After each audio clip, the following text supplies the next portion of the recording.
সুপ্রিয় শিক্ষার্থী, নিশ্চয়ই তোমরা ভালো আছো। আজ আমি আবার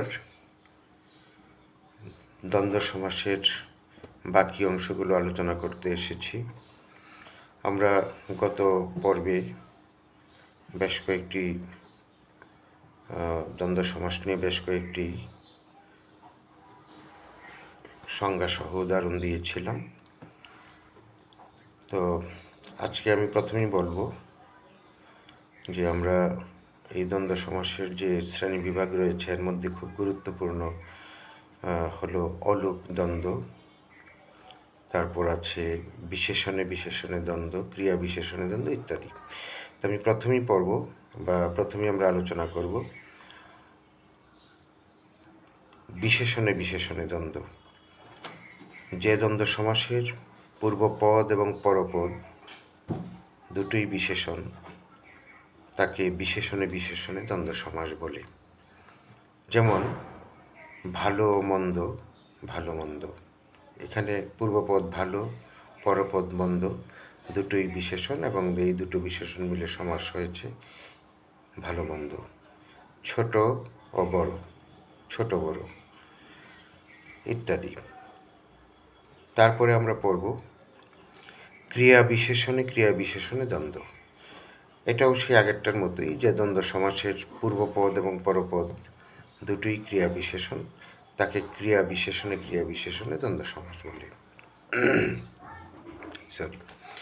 যেমন আস্তে ও ধীরে, আস্তে ধীরে,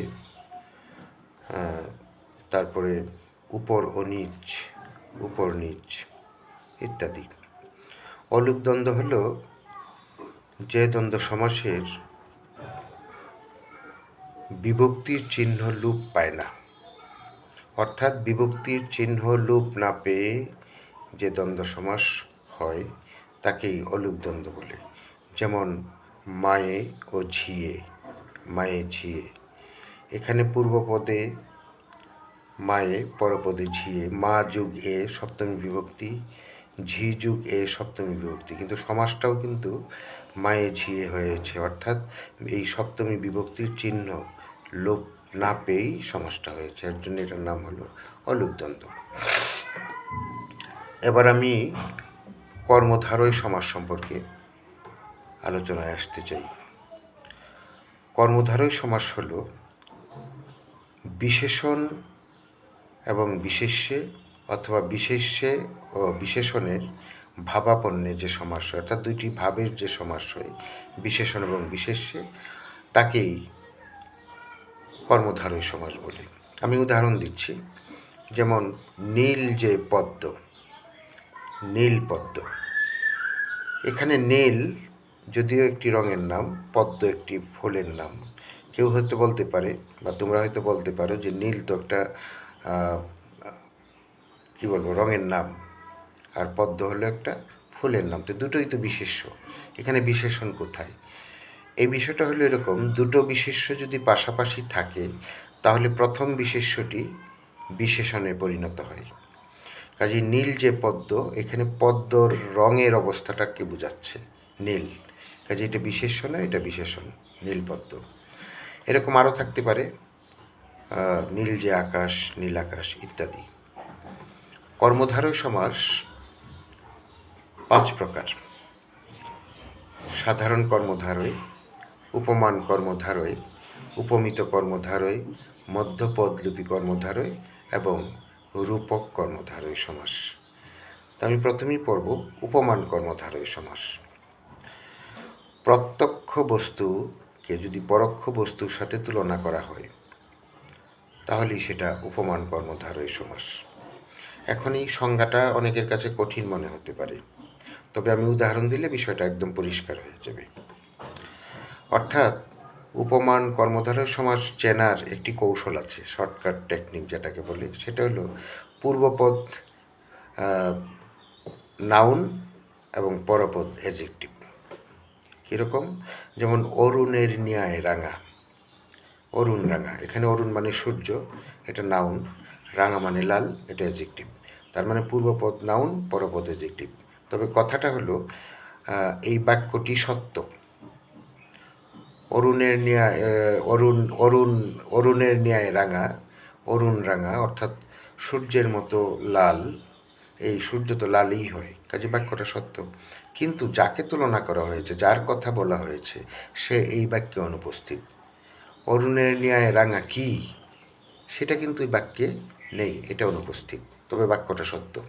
এরকম আরেকটা উদাহরণ দেওয়া যেতে পারে, কাজলের ন্যায় কালো। কাজল কালো, কাজল নাউন, কালো অ্যাডজেক্টিভ। কাজলের ন্যায় কালো, কাজল কিন্তু কালোই হয়, কাজে বাক্য সত্য। কিন্তু কাজলের মতো কালো কি, সেটাই বাক্যে নেই। তাহলে আমরা উপমান কর্মধারয়